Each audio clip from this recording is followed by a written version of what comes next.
하박국서 2장 9절에서 14절의 말씀을 가지고 탐심은 재앙을 가져온다 라는 제목으로 하나님의 음성을 듣도록 하겠습니다.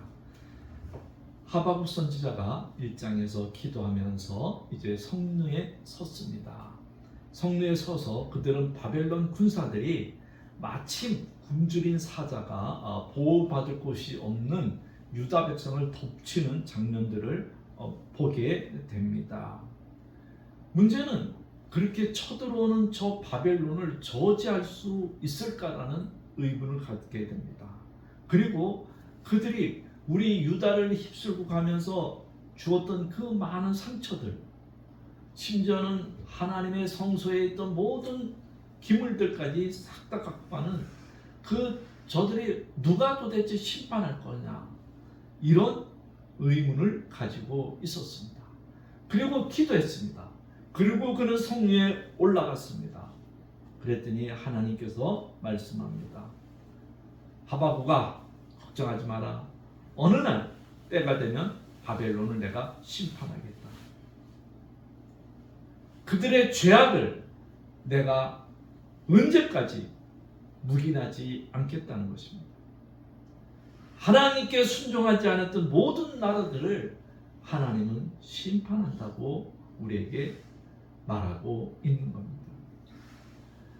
그래서 오늘 본문 9절에서 11절에 보면 이런 말이 있습니다. 여러분이 자세히 보지 않으면 이게 도대체 무슨 말인지 이해를 잘 못할 것입니다. 9절 우리 좀 읽어보겠습니다. 재앙을 피하기 위하여 높은 데 깃들려 하며 또 자기 집을 위하여 부당한 이익을 취하는 자에게는 와 있을진저. 이게 여러분 무슨 말이겠어요?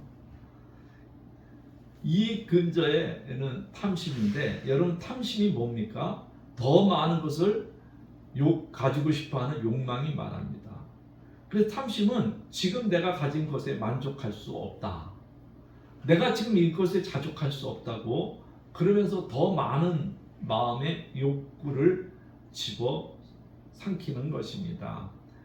그래서 10계명 중에 마지막 계명이 여러분 무엇인지 아십니까?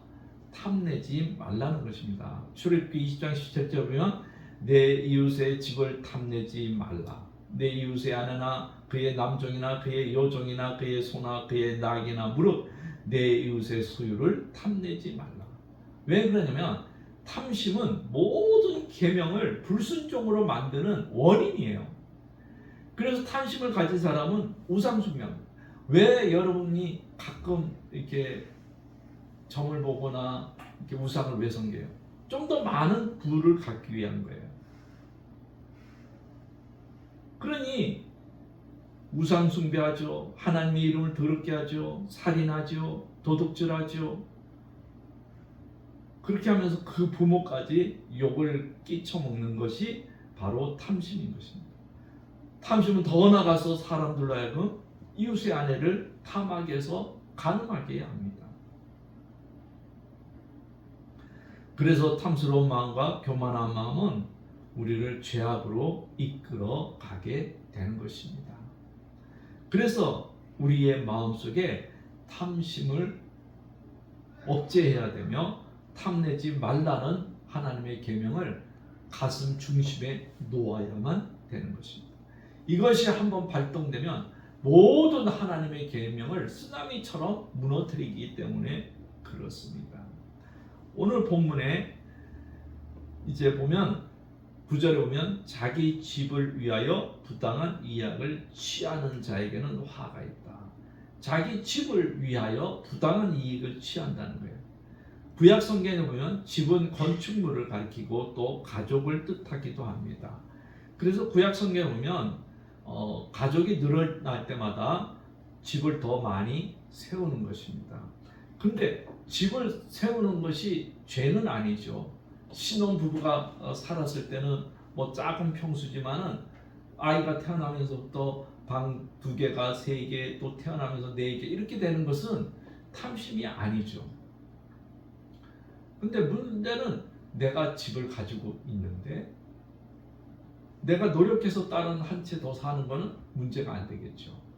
그러나 빌라 사기처럼 그렇게 부를 갖는 사람은 화가 있다는 거죠. 문제는 바벨론이 자기 나라에 땅을 세우고 자기 땅에 집을 세우는 거에 있어서는 하나님 뭐라 그러겠어요? 근데 바벨론이 문제는 뭐냐면 남의 영토에다가 점령해서 거기다가 자기 나라, 자기 땅을처럼 건설한다는 게 있어요. 그 다니엘 4장 30절에 이 큰 바벨론은 내가 건설한 것이 아니냐. 아주 느부갓네살이 자랑스럽게 지역마다 점령하는 데마다 뭐 엄청난 건물을 세웠어요. 자기 집을 위하여 부당한 이익을 취하는 데는 화가 있다고 하나님께서 말합니다. 오늘날 우리는 더 많은 집과 더 많은 방을 원하고 더 많은 재물을 쌓고 있는 사람들의 모습과 같습니다. 여러분, 더 많이 갖는 것은 나쁜 것이 아니지만 부당하게 많이 갖는 것은 화를 자초하게 되는 것입니다. 나는 여러분이 하나님의 축복으로 깨끗한 부자가 될 수 있기를 바랍니다. 부자는 좋은 겁니다. 근데 더러운 부자는 나쁜 거지만 깨끗한 부자는 좋은 거예요. 깨끗한 부자는 어떻게 오는가? 만복의 근원 주 하나님. 만복이 주께 오니까 기도하다 보면 만복이 오게 되는 줄 믿습니다. 그렇기 때문에 여러분, 우리 하나님으로부터는 부를 누릴 수 있는 저와 여러분이 되기를 바랍니다.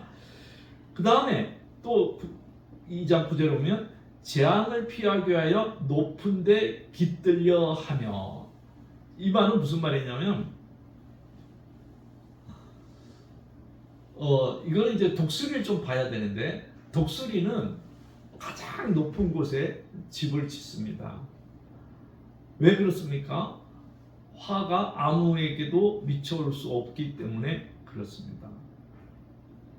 아마 추측한데 이 세상에서 가장 새 집 중에 안전한 집은 독수리 둥지일 것입니다. 그래서 바벨론 사람들은 독수리처럼 높은 데에 마천루를 세우기 시작하는 겁니다. 여러분이 종말론 세미나를 들었거나 연구한 사람들 보면은 바벨론에 이렇게 신상 세운 거 보지 않았습니까? 그런 것들처럼 높은 곳에 건물을 세워서 이제 우리는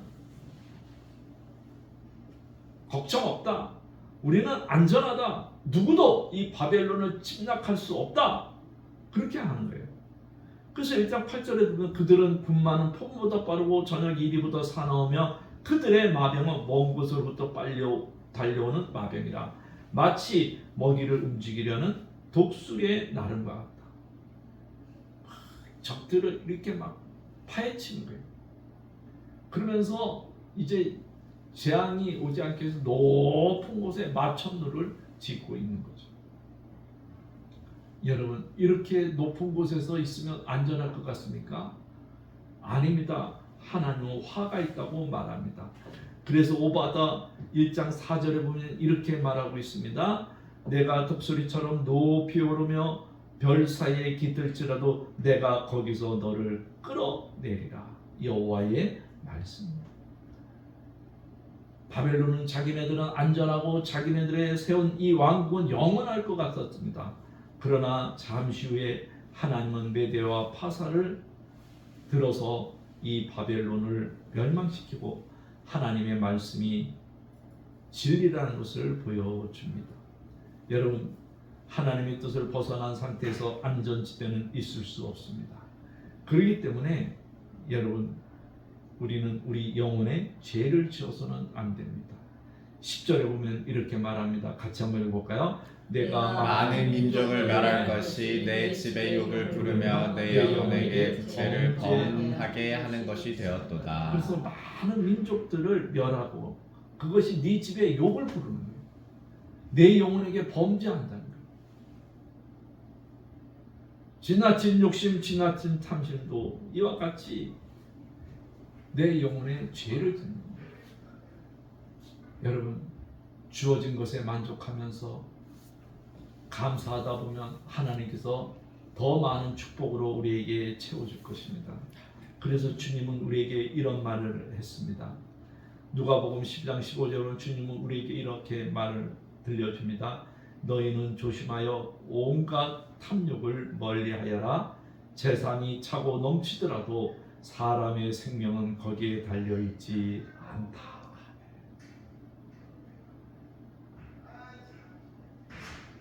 저는 여기서 재산은 좀 차고 넘쳤으면 좋겠습니다. 탐욕은 없지만 재산은 좀 차고 넘쳤으면 좋겠습니다. 그래서 주님은 농부의 가르침으로 우리에게 가르쳐 줍니다. 농부가 그날 그 해에 풍년이 들었습니다. 그러면서 이렇게 합니다. 내 소출을 쌓아둘 곳이 없으니 어떻게 할꼬? 너무 많은 물질의 수확이 온 거예요. 그러면서 그는 이렇게 혼자 말합니다. 이렇게 해야 되겠다. 내 곡간을 헐고 더 크게 짓고 내 곡식과 물건을 다 거기에 쌓아두겠다. 그리고 내 영혼에게 말하겠다. 영혼아, 여러 해 동안 쓸 많은 물건을 쌓아뒀으니 이제 너는 마음 놓고 먹고 마시고 즐겨라. 먹고 마시고 즐겨라.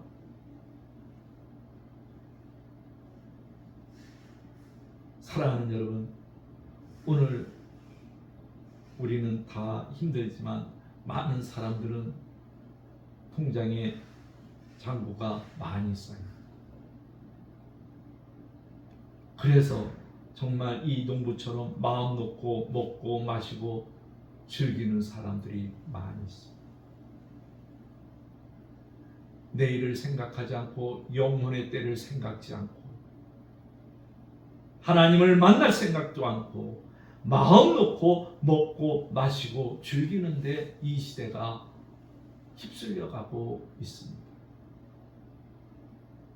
TV를 봐도 다 먹는 프로그램밖에 거의 없지 않습니까?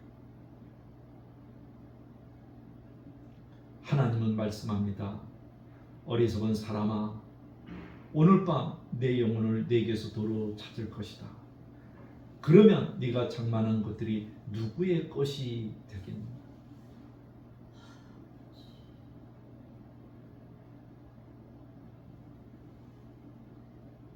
누구의 것이 되겠니? 여러분이 그렇게 먹지 않고 굶주리면서 모아놨더니 나는 쓰지 못하고 내 자녀가 그냥 다 쓰고 얼마나 어리석어요.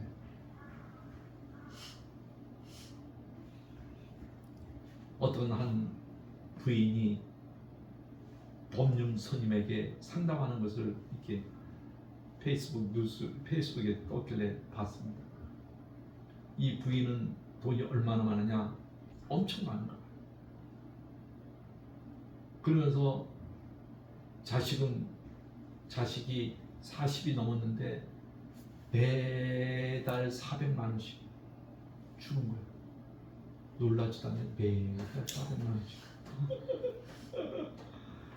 우리 집사님은 한 달 내내 고생해도 300도 안 되는데 그냥 놀고 있어. 그게 매달 주는 거야. 그리고 또 뭐 있으면은 차 바꿀 때 되면 차 바꿔달라고 그러고 차 안 바꿔주면 또 땡깡 부리고. 이게 이제 한두 해도 아니에요. 40 넘을 때까지 그러니까는 법륜수 상담하는 거예요. 그러니까 법륜수이 뭐라고 하냐면 아들이 지혜롭다. 응? 아들이 지혜롭다. 왜? 뭐 하려고 힘들게 일하냐? 엄마 그러면 돈 나오고 엄마 그러면 돈 나오는데 뭐 하려고 힘들게 일하냐 이거예요. 그래서 안 줘봤대. 그랬더니 애가 뭐 땡깡을 부리고 뭐 그러니까 법률서에 그러니까 얼마나 지혜롭냐. 말만 하고 뭐 힘들게 알바할 수도 없고 할 거 없어. 엄마한테 땡깡 한 번을 부르면 돈이 나오고. 그래서 법률서에 말이 그거예요. 그렇게 주면 죽을 때까지 줘야 되고 죽을 때까지 줘야 되니까 당신이 필요해. 그러니까 당신 돈을 다 자기한테 바치라는 거야. 그럼 자기도 가난하니까 자식이 정신 차릴 거 아니에요. 할렐루야. 여러분, 많은 결코 누리지 못하면 축복이 아니에요. 누릴 수 있는 축복이 될 수 있기를 바랍니다. 그래서 야고보서에는 이런 말이 있습니다. 야고보서 1장 1절에서 4절인데 여기 점이 빠졌어요. 14절이 아니라 1절에서 4절까지인데 같이 한번 읽어봅시다. 자, 시작. 부자들은 들으십시오. 여러분들에게 닥쳐올 비참한 일들을 생각하고 울며 부르짖으십시오.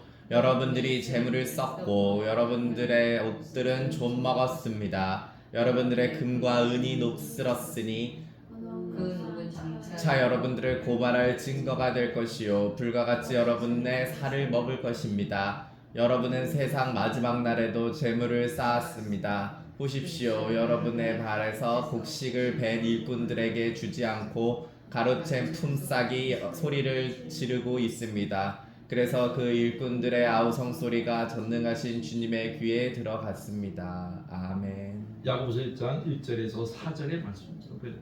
재물이 썩고 옷은 좀 먹고 심지어는 금, 은이 녹이 슬었어요.